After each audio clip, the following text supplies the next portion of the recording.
National spokesperson of the Bharatiya Janata Party can speak no more than 3 minutes. Your time starts now. Secularism is not dying in India. Explain why.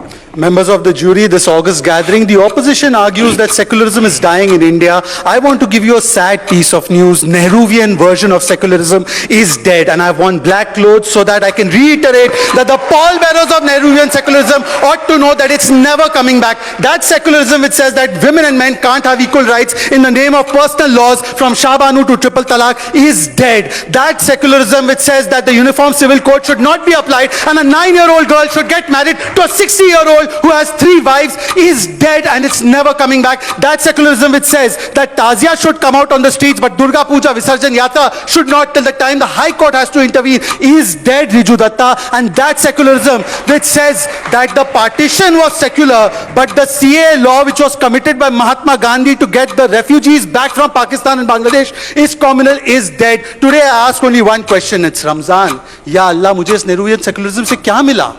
Mila to keval lynching or riots mila. Hashimpura, Bhagalpur, Meerut, Haryana, Bhagalpur, all of these riots, Ahmedabad, Jalgaon, Delhi, all of them happened under Nehruvian secularism's watch. 10,000 Muslims were chopped. It was almost 3,500 Sikhs who were butchered, and one Prime Minister got up and said, "Bada ped girta hai to dharti hilti hai." And Sajjan Kumar and Jagdish Tytler were defended in the name of Nehruvian secularism. I ask, what did I get in Nehruvian secularism? 0 taps, 0 toilets, 0 houses, 0 bank accounts. And today when 25 crore people are out of poverty, when 13 crore people get toilets, 13 crore people get Nal Se Jal, Shaila gets it, Sagarika gets it, Mohit gets it, Mohammed gets it. At that time secularism khatre mein hai. I want to ask that what is this logic that when the UPA government backs for CA law, when it implements it for 2 years, when it makes a parliamentary report that the Pakistani minorities, the Bangladeshi minority should get it, when Manmohan Singh stands up and says in Rajya Sabha that we ought to have this law, and when Mahatma Gandhi advocated for it, it is secular then, but when the BJP walks the talk, it becomes communal. I want to also ask the question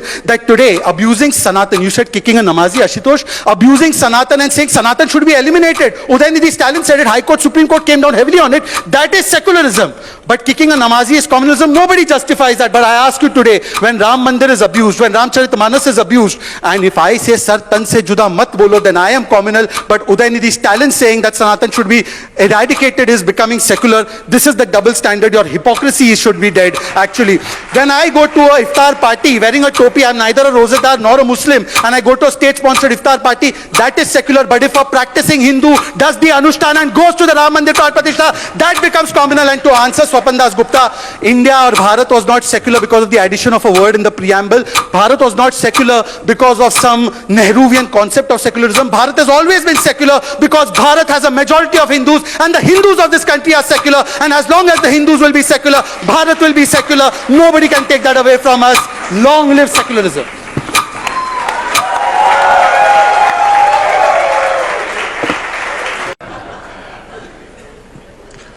You ended by saying that the Hindus are secular. How do you establish that? May I start? You have 1 minute. Go for it. Time's clicking.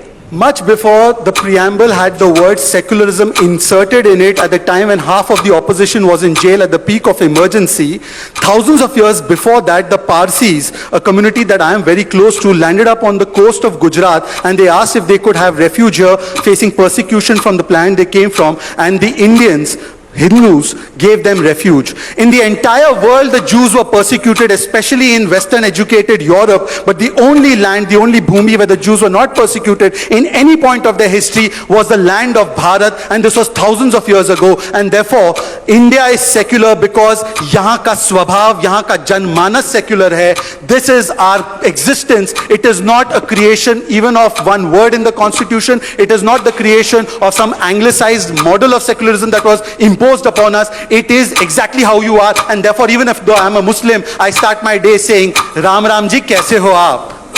Thank you. Ashutosh, Shehzad Poonawala, explain, based on what you heard from the jury, why you think secularism is not dying. Your time starts now. Because we've veered around the Gandhi-Godse debate, and let me tell you what was the Gandhian concept of secularism. The Gandhian concept of secularism was, he himself said, Ram Rajya hona chahiye. His final words were, Hey Ram. He wanted that the cow slaughter should be prohibited. But the Nehruvian form of secularism even dumped Gandhi, and by the way, the only person who's built a Godse Mandir, Babulal Chaurasia, is in the Congress party, and he continues to be there. So that much about their Godse love. But having said that, this is the true idea of secularism that the Congress party departed from, and which we are returning to today. And only one last point, exposing the hypocrisy. These people call themselves secular. They have allied with Uddhav Sena, which destroyed the Babri Masjid, according to them. They are allied with the Muslim League in Kerala, from where she comes from. And they are allied with ISF Furfura Sharif, who said he wanted Hindus' blood in West Bengal. This is their secularism. And our secularism is very simple, that the concept of our Vedas, the secularism is imbibed in that. That is the secularism. Ram and Krishna are on the pages of the Constitution, but they say Ram ji ke baare mein baat karna is communal. This is where Congress is at. Okay, thank you.